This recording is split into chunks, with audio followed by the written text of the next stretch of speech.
강의 저한테 연관이 있어서 제가 이 차례 맡은 말씀을 부족하다고 잘 이해해 주십시오.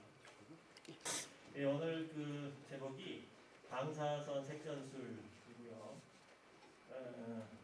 강의하실 분은 김윤환 예술병원 영상 과장님이십니다.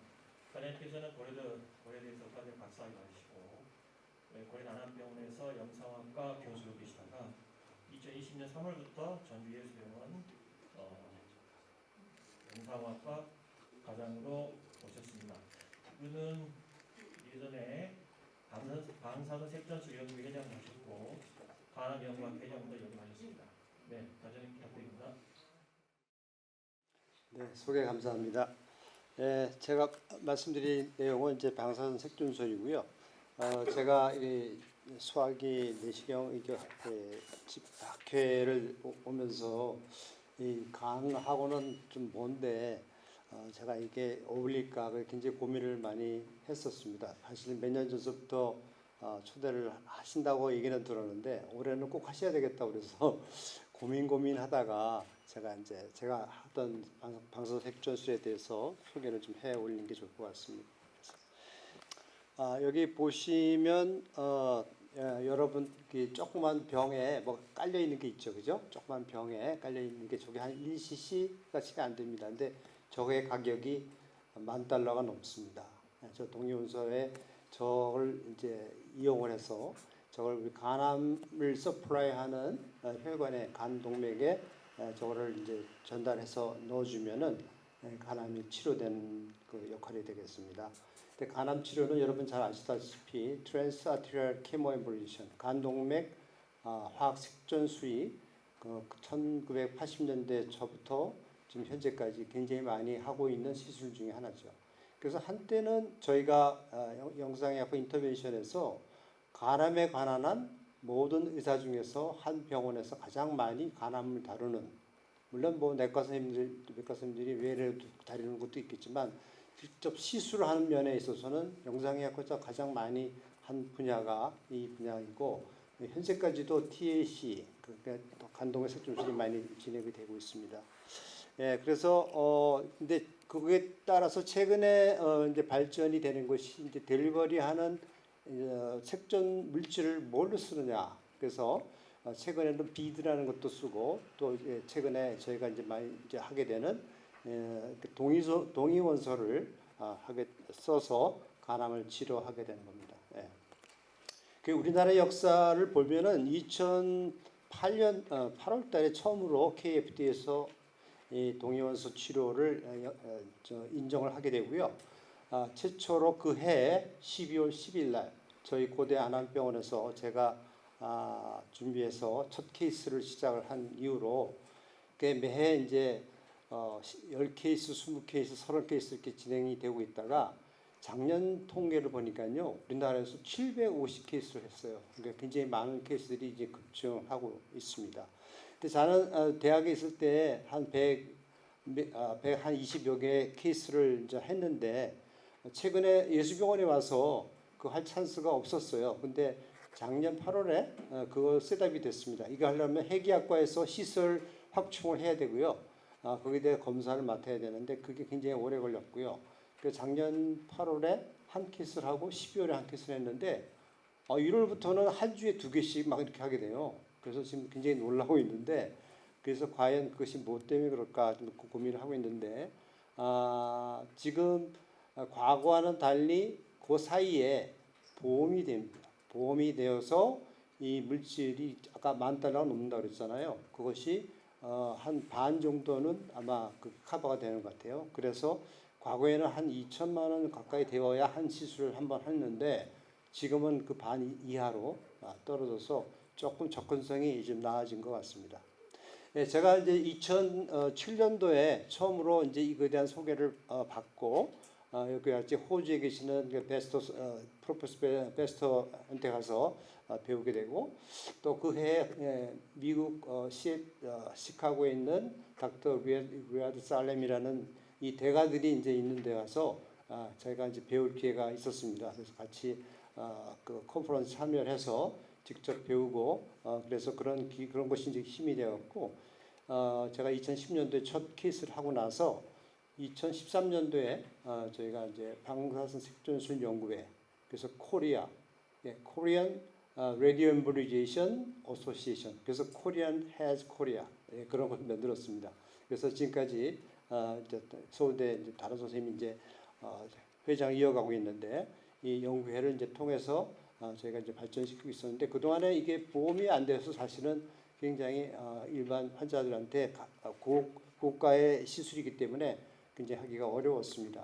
인디케이션은 우선 용어부터 말씀을 드리면 TARE, 그러니까 Transarterial Chemoembolization, 그것을 Radio Embolization에서 TARE라고 하기도 하고 TAR라고 하기도 하고, 그다음에 이게 이제 다른 말로는 Selective Internal Radiation Therapy. 우리가 혈관을 쫓아가면서 셀렉션 해갖고서 치료를 하기 때문에 이 Selective Internal Radiation Therapy, 이 두 가지 용어를 혼용해서 쓰고 있고요.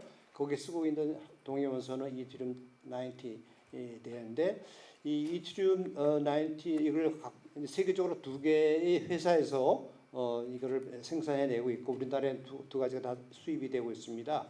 이 Y90의 하프라이프가 약 64시간, 2.7일에 해당이 되고요. 퓨어 베타레이입니다. 그래서 베타레이기 때문에 가까이만 안 가면은 레디에이션을 안 받고, 우리가 직접 튜머에 이걸 인젝션 해주기 때문에 튜머는 이제 뭐 가까이 있으니까 11mm 이내의 조직은 영향을 받겠죠. 그래서 그 레디에이션에서 치료를 된다 그러고, 베타 에너지의 약 1매부의 그런 베타 에너지를 갖고 있고요. 그래서 결국은 이제 혈관을 통해서 각 그 튜버 셀이 있는 근처에 혈관에 그 로치가 되면서 치료를 하는 그런 원리를 갖게 되겠습니다. 그래서 우리가 이것을 어떻게 치료할까 하는 그 치료의 목적이, 그러니까 로바 개념을 하느냐, 그러니까 리버에 라이트 로브, 랩트 로브가 있으면 로바 개념으로 크게 치료를 하느냐, 아니면은 8개 세그멘트로 나눠서 세그멘털 레벨을 하겠느냐, 또는 그보다 훨씬 작은 서브 세그멘털 레벨로 할 수 있느냐. 이거는 튜버의 사이즈나 또는 이 서플라이 있는 뱃셀의 위치에 따라서 우리가 셀렉션을 해서 이건 여러 물질들을 이제 넣어줄 수가 있는 거죠. 그래서 우리가 보통 쓰는 이 이트리움은 35 마이크로미터 이하의 작은 알갱이를 쓰는 거고요. 젤폼은 우리가 크기에 따라 다르겠지만 100에서 300 그런 사이즈로 혈관을 이제 막는 그런 역할을 하겠습니다. 그러니까 기본적인 원리는 와인한테 썼을 때는 그 이슈미क 이펙트, 혈관을 막는 그건 굉장히 미약한 편이고요. 거의 대부분이 이제 레디에이션 역할로 치료를 하게 되는 겁니다. 그래서 기본적으로는 우리가 페모럴 아트리 펑처에서 들어가서 간의 혈관을 셀렉션을 해갖고 치료하는 기본적인 거는 우리가 케모엠볼리제이션이나 아니면 비드를 쓰는 거나 그다음에 이 동요원소 쓰는 거나 다 마찬가지라고 생각이 듭니다. 기본적으로 우리가 할 수 있는 프라이머리 리버 캔서를 헤파토셀 카시노마가 우리나라에 많기 때문에 HCC, 콜란지오 카시노마도 그러니까 수술이 불가능한 경우는 저희가 시도를 할 수 있고요. 세컨더리 리버 캔서로 이렇게 홀로렉터 캔서의 리버 매치가 있을 때에도 사용할 수가 있겠습니다. 컨트라인디케이션은 리버 펑션이 나쁠 때에는 하기가 어려울 때가 가끔 있습니다. 테크니컬하게는 기본적으로 튜머가 사이즈가 5cm 이상 클 때에는 저희가 미리 바스큘라 매핑을 하기도 하고, 또한 우리가 간에 우리가 동위원소를 쏴주었을 때 여기서 간에서 흘러나갈 수 있는 동위원소의 양이 얼마나 될까를 측정을 해야 되거든요. 그것이 어디로 가냐면 롱으로 가기 때문에 많은 양이 가면은 레디에이션 뉴모나이티스를 일으키거든요. 그래서 그거를 방지하기 위해서 사전 검사를 하게 됩니다. 근데 사이즈가 작고 시로시스가 심하지 않은 경우에는 대개 요새는 한 3cm 미만인 경우 때는 이거를 생략할 수가 있습니다. 왜냐하면 션트의 양을 우리가 리버에서 롱으로 가는 션트의 양을 우리가 5% 이상 가는 경우가 거의 없거든요. 그래서 그거를 5%로 잡고 하면은 우리가 그 도수를 계산해낼 수 있기 때문에 그걸 하나 생략하고 하는 경향으로 지금 바뀌어 있습니다. 그래서 항상 워크업을 하는 것도 안전성을 위해서 하는 거죠. 또 한 가지는 우리가 중요한 거는 이 동위원소라는 것이 간 안으로 흘러 들어가야 되는데, 거기서 인접한 다른 혈관으로 간이나 간 밖에 있는 혈관이 right gastric artery나 gastroduodenal artery나 다른 또 베슬이 어버런트 베슬들이 있으면 그것이 가면은 그거는 안 되겠죠. 동요원소가 엉뚱한 데로 흘러가면은 그걸 간에 있을 때는 안전하지만 간 밖으로 흘러나가면은 radiation gastritis, duodenitis 뭐 등등 여러 가지 pancreatitis 그런 것도 유발할 수 있고요. 또 cystic artery, 골브레도 들어가면은 또 radiation cholecystitis를 또 일으킬 수 있기 때문에 그런 것을 잘 혈관 매핑을 해야 되는 목적으로도 우리가 워크업을 미리 할 필요가 있습니다. 특히 렁에는 25그레이가 안 가도록 우리가 항상 우리가 도지메트리를 해서 용량을 정할 때 그 이상 안 가도록 해야 된다는 것이 이제 원칙이죠. 그래서 이렇게 이 스캔을 테크니션 스타디로 미리 시뮬레이션 테스트를 합니다. 하면은 우리가 렁으로 얼마나 가는지를 확인할 수 있기 때문에 그것이 20%가 넘어갈 때는 치료를 안 하는 걸로 그렇게 결정이 되어 있고요. 그래서 타겟 볼륨과 렁 션트 프랙션 이런 것을 미리 이제 다 잴 수가 있습니다. 타겟 볼륨, 튜머 볼륨, 그다음에 얼마 튜머하고 노멀 파렌카임이 얼마만큼 동요원소가 구별해서 가는지 그런 레이쇼를 정하면 그것을 적용해서 우리가 필요한 쓸 양을 정해서 주문을 이제 하게 되는 겁니다. 그러니까 두 가지 방식으로 하는 것은 이제 이렇게 한다는 것만 아시면 되고요. 아까도 말씀을 드렸지만은 우리가 로브 개념으로 로발 개념으로 치료할 것인지 세그멘터 개념으로 치료할 것인지 과거에는 그 치료하더라도 지금 요즘 추세는 수술 효과까지 우리가 생각을 해보자. 그래서 도즈를 확 올릴 수가 있습니다. 그래서 레디에이션 세그멘텍토미, 레디에이션 로벡토미. 그러니까 수술적인 그런 효과까지도 볼 수 있는 그런 추세로 요즘은 많은 양을 단번에 쓰는 그런 형태로 이제 바뀌어 있고요. 그래서 어느 시츄에이션이더라도 우리가 이제 솔트 또는 TR을 할 수 있다는 거고요. 결과를 보시면 제 케이스를 과거에 했던 케이스를 잠깐 보여드리면은 이분은 84세 남자 환자고 리버 시로스가 있으시고 세그멘트 4하고 세그멘트 8에 3개의 리전이 있었는데 거의 한 4cm 도는 것이 있었습니다. 여기 처음 보시면 알파 피토 프로테인 레벨이 얼마예요? 1300. 근데 이걸 한 번에 치료하고 나서 한 달 후에 보니까 어떻게 됐어요? 알파 피토가 70으로 떨어졌어요. 근데 어떤 튜머는 죽은 것처럼 보이고 하나는 굉장히 액티브하게 살아있죠. 그러면 치료를 해야 될까요? 이게 레디에이션 이펙트가 있기 때문에요. 이분이 1년을 기다렸더니 저렇게 작아졌어요. 이렇게 작아져서 더 기다릴 수도 있지만 이분은 이제 알파 피토 프로테인 레벨은 정상으로 떨어졌습니다. 그래서 이제 수술을 저희가 TAC를 해서 치료를 한 적이 있고요. 이 케이스는 제가 이제 한국에서 제일 처음으로 한 케이스가 되겠는데요. 제일 큰 사이즈가 84mm 정도가 됐고요. 작은 사이즈가 한 두세 개가 더 있었습니다. 한 번 치료하고 진짜 한쪽 구멍이만 저렇게 남아 있습니다. 그렇게 한 번 치료하고 그냥 29개월 동안 치료를 안 하고 이렇게 자연 치료하고 이 환자분은 그냥 더 이상 치료를 안 하고 했는데 이렇게 한 번 치료하고 이렇게 튜머를 다 죽일 수 있는 그런 방법이 보통 방법은 쉽지는 않죠. 이 케이스는 아주 빅 튜머가 10cm 넘기가 라이트 로브에 있었는데 라이트 로벡토미가 할 수가 없는 게 보시면 레프트 로브가 너무 작습니다. 그래서 치료를 했는데 치료를 하고 나서 6개월이 지나니까 어떻게 돼요? 레프트 로브가 하이퍼트로피가 되고 또 치료한 라이트 로브의 튜머는 다 네크로시스가 되어서 한 번 치료에 이렇게 다 우리가 할 수 있고 그래서 이걸 치료를 이제 라이트 로벡토미를 나중에 할 수 있는 기회가 생기는 거죠. 그래서 이렇게 수술 전에 그 치료할 수 있는 방법도 되겠습니다. 이 환자는 몽골 환자가 되겠는데 간 기능이 나쁘고 피부가 524이 높았고요.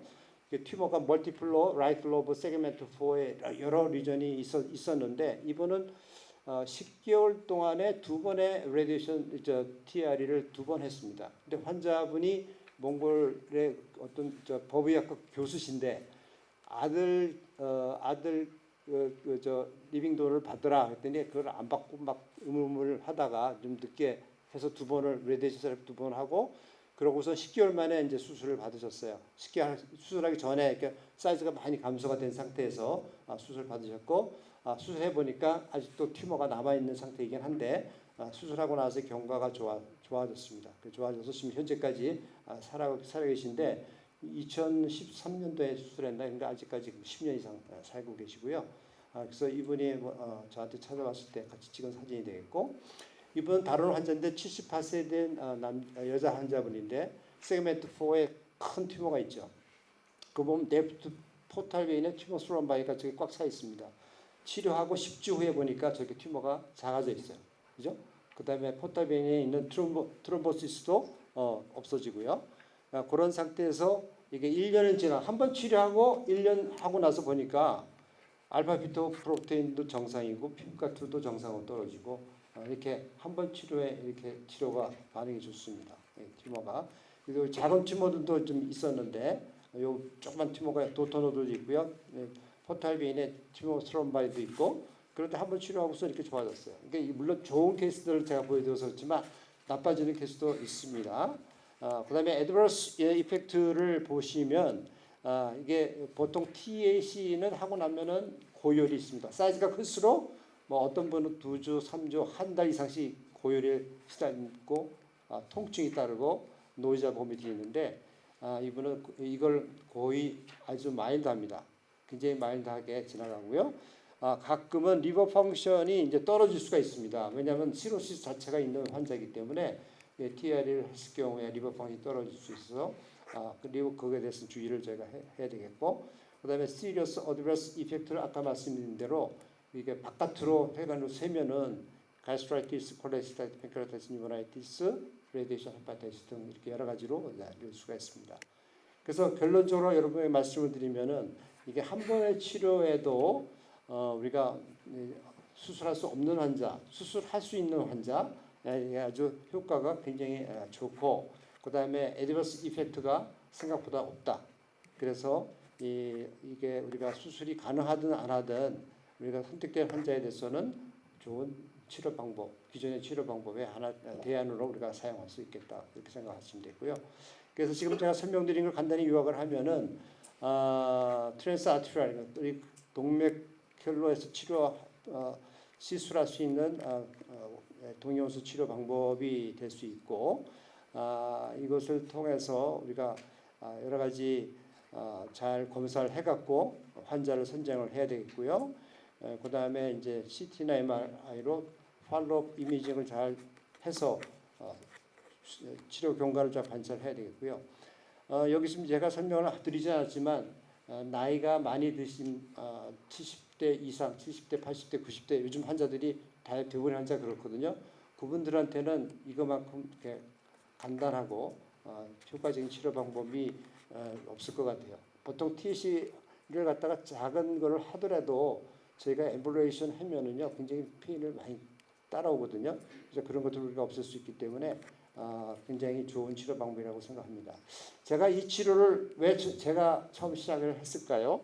저는 어느 날 갑자기 기도 모임에 나갔다가 우연하게 제가 알던 분을 만났는데 그분이 이거를 수입을 한다고 얘기를 해서, 그래서 제가 그냥 저도 동기문서는 관심이 있습니다 그랬더니 한번 찾아오셨어요. 그래서 우리 학회에다 보고를 했어요. 이분이 우리 학회를 통해서 연구를 하고 싶어 하니까 학회 차원에서 좀 만들어 보십시오 했더니 학회에서 저한테 연락이 왔어요. 저한테 보고 하라고. 근데 그게 왜 저한테인지 모르겠는데 하여튼 제가 이제 시작을 하게 됐고요.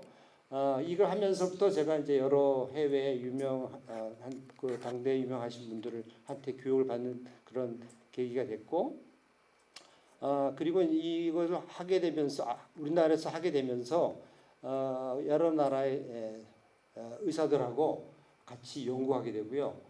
또 발표하게 되고 그런 경험을 이제 갖게 되고, 제가 이제 다른 봉사로 여러 나라를 좀 다니고 있었는데 몽골, 미얀마, 캄보디아, 뭐 에티오피아 그런 나라로 다닐 때 이게 좋은 치료 방법을 소개하는 그런 계기도 되고 또 많은 워크숍을 할 때 또 좋은 소재가 돼서 제가 지금까지 그걸 해오고 있습니다. 근데 제가 한 5년 동안 안 하다가 예수병원에 와서 갑자기 이게 또 셋업이 되는 바람에 최근에 뭐 어떤 데는 한 주에 2개씩, 그래서 한 달에 뭐 5-6개씩 좀 하게 있거든요.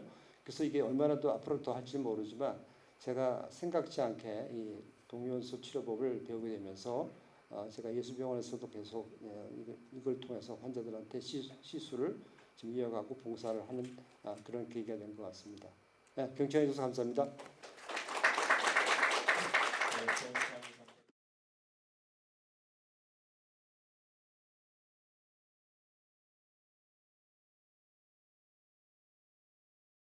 혹시 질문이나 코멘트 있으실까요? 네, 선생님. 안녕하십니까 교수님. 네, 저 조선대학교 조주현입니다. 아마 교수님은 저 잘 모르시겠지만 아까 사진에 저 있었거든요. 그래서 첫 심포지엄 때 제가 가서 저 삼성 서울병원 펠로였는데 제가 저희 그때 삼성에서 한 케이스를 발표하고 했었던 기억이 있습니다, 교수님. 그래서 제 질문은 사실은 이제 태어 자체라기보다 이제 그 약간 저희 병원에서 제가 간암을 보고 있는데 고민이 태어가 아직 저희 병원에 세팅이 안 돼 있습니다. 근데 어느 병원? 조선대학교 병원입니다. 근데 이게 그 시술자가 이거를 이제 하는 거에 대해서 또 허락을 좀 해줘야 하는 부분이 있고 또 말씀하신 것처럼 저도 이제 알아는 봤는데 뭐 행정적인 절차라든지 해관 그 동의원소 문제로 이렇게 병원에 이런 구조적인 거를 변형을 해야 한다 이런 것들이 있어서 저의 고민은 제가 이제 케어를 세팅을 했을 때 우리 병원에서 간암을 페어를 몇 케이스나 할까? 그러면 지금 저희 길 바로 건너편에 전남대학교 병원이 있거든요. 전남대학교 병원에서 페어를 하고 있단 말이에요, 교수님. 그래서 아니 이게 굉장히 시술자의 역할도 크고 고비용의 이런 의학적인 이제 기술이라고 하면 저희 이제 지역에서 이걸 공유하는 형태로 제가 그냥 적극적으로 전대에 계속 케어를 의뢰를 하는 게 맞을지 아니면 그냥 저희 병원에 어쨌거나 이렇게 세팅을 해달라고 제가 막 졸라야 하는 건지에 대한 고민이 계속 있어서요. 제가 2년 전부터 계속 알아보고 있는데 좀 조언을 부탁드립니다. 그건 저도 잘 모릅니다. 제가 예수병원에 처음에 오자마자 그 얘기를 오기 전서부터 얘기를 했습니다. 근데 시답이 하기 어려웠던 것이 해기학과에서 저희 시술을 확충을 해야 되는데 병원에서 공사의 프라이어리티가 해기학이 아니에요. 해기학은 돈 많이 받는 가 아니니까 그걸 계속 미뤄왔죠. 계속 미루다가 이제 작년에 됐는데 요즘에 갑자기 많이 하기 시작하니까 병원에서 진작할 걸 뭐 그런 얘기까지 나올 정도로 지금 이 주에 어떤 데는 제가 이번 주에도 두 개 했거든요. 그 한 달에 한 10개 정도씩 하고 있어요. 그래서 지금 이게 급증하고 있기 때문에 뭐 그렇습니다. 근데 그거를 제일 중요한 거는 해기학과 선생님이 그걸 하고 병원에서 그냥 소화기내과 선생님이시니까 합시다 해서 우선 하고 근데 당사자가 거기에 대한 또 시술자가 또 거기에 대한 교육이 돼 있어야 되기 때문에 그것도 좀 문제가 되고요. 네. 제가 처음에 이걸 컨소시엄을 이제 7개 병원을 해서 저희 병원하고 서울대, 연대, 뭐 카대, 그다음에 지방의 부산대하고 그다음에 전남의 광주 화순병원 이렇게 해갖고 제가 다 돌아다녔어요. 다 돌아다니고 제가 제일 먼저 했기 때문에 제가 프록터가 돼갖고 처음 시작할 때는 제가 꼭 있어야 됐거든요. 그렇게 해서 다 돌아다니면서 했는데 그러고 나서 다 한때 화순도 안 하고 이제 안 하고 있다가 최근에 다시 제가 하고 있는 걸로 알고 있거든요. 그다음에 우리 전북대학도 하고 있고. 네. 근데 제일 중요한 거는 그런 시설, 그러니까 무슨 하려고 하는 의지가 있어야 되고요.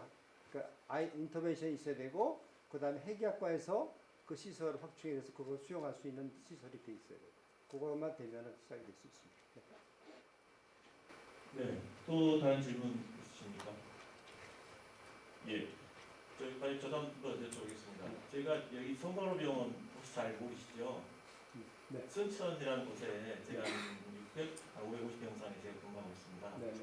네, 전공이 트레이닝이지만 좀 많아서 있는데 또 이제 여기 그 강의 읽어보면서 야 이게 참 우리 같은 중소병원이잖아요. 대학병원도 아니고 저희 병원도 세팅을 하면 그게 의미가 있을까요? 해기학과가 있고 인터벤션 하신 분들 하겠다고 하면 될 거예요. 아 그래요? 네. 두 번째 또 궁금했던 것이 그러면 환자분들이 이걸 보호할 때 대충 한 번 시술에 어느 정도 분이 아까 말씀하신 것처럼 지금 아까 일단 1,000만 원 미만으로 떨어졌다는 거. 예, 감사합니다. 다시 한번 좋은 강의 주셔서 감사드리겠습니다.